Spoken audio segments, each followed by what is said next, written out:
I got nothing for this cover and it's football Sunday, so let's just jump into this review.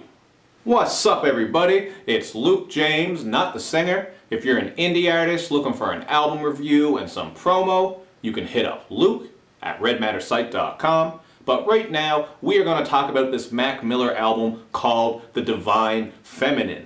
This is a love-themed project, and I was actually curious to hear how this one was going to sound, because I really like that track, Dang, that he did with Anderson .Paak, man. That one was just really fun and funky, and it actually sounded like something that could have been on Anderson's Malibu album, which to this day is still my favorite album of the year. And I'm happy to say that the production on this one did not disappoint, and I actually think the production is the strongest part of this whole project. You're going to get a wide variety of sounds, including this spacey funk sound on Soulmate, where we get warbly synths coming into effect, as well as some high-pitched G-funk synths. And then you're going to get some softer trumpet vibes on the song Stay, where Mac is just pleading for this girl to stay despite all the bullshit and complications that are going on. So obviously where this is a love-themed project, the instrumentation kind of sounds like what you expect it to. Very smooth, jazzy, lots of live instruments coming into play, just that sort of thing. And Mac does keep with that content throughout this whole project, so it is very cohesive in that way. Obviously, he's got his girlfriend, Ariana Grande, on the song My Favorite Part. This one is basically just a love duet to each other with a nice bass line, so I did like the production on that, although it was a little bit too poppy for my taste. I didn't really care for the song overall, but again, the beat was cool.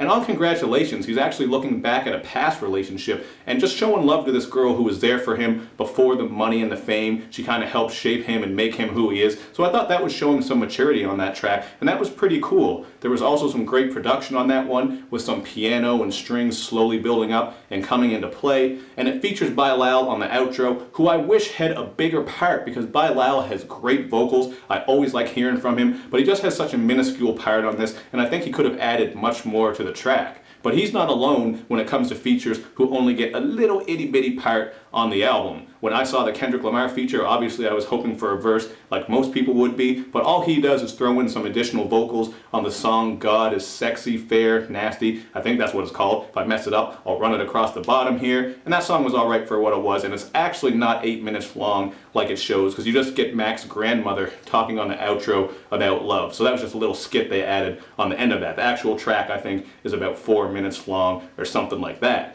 You're also going to get CeeLo just doing a little bridge on the song We.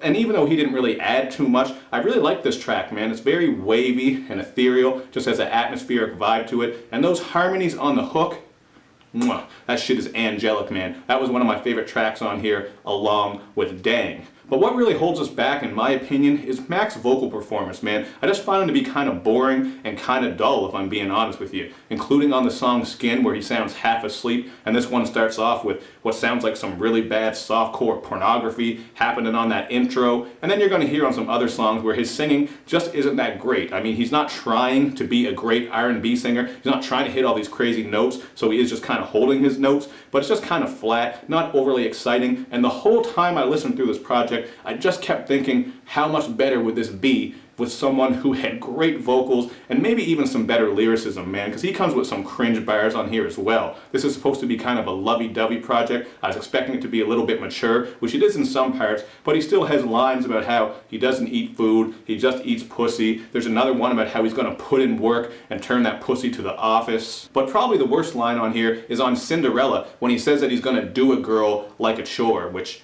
I guess would mean your mom was telling you to do it for a long time and you were just wasting time, so you finally did it. You're like, oh, God, I guess so. I'll get around to doing my chores. That line I thought was pretty bad. And there's some other lines on here as well as you listen through that aren't that great. Although I do appreciate that he brought some content, obviously, about his relationship currently with Ariana. And obviously I talked about how he mentioned his past relationships. There is a little bit of good content on here. But that dull singing, just his dull rapping, even he sounds kind of dull on some of these songs. He just doesn't really grab my attention and hold it. And like I said, imagine if somebody with great vocals and better lyrics got a hold of these beats, man. Because I think these instrumentals are just really fucking glorious. But I feel this one at a 3 out of 5. I think it's pretty good. I don't think it's a trash project by any means, but after a listen, there wasn't much on this one that's going to keep me coming back to it. If I want some lovey-dovey shit, I think there's a lot better projects out there, including that Tigolero project, man. If you haven't checked that out, I highly recommend it because, like I said, it has some smooth beats, kind of like this one, but it has better vocals, better rapping, and just better lyricism. So this is cool for what it is, just kind of a little soulful hip-hop project that doesn't really get that soulful because the vocals aren't that great, but you guys hit me up in the comment section with your thoughts, and make sure you do all that good YouTube and social media stuff, man, where you like my videos, you share them, you follow me on Twitter, you retweet the videos, and you especially gotta subscribe to my channel, man. Thank you for watching, and of course, man, you already know, I'm gonna see you next time.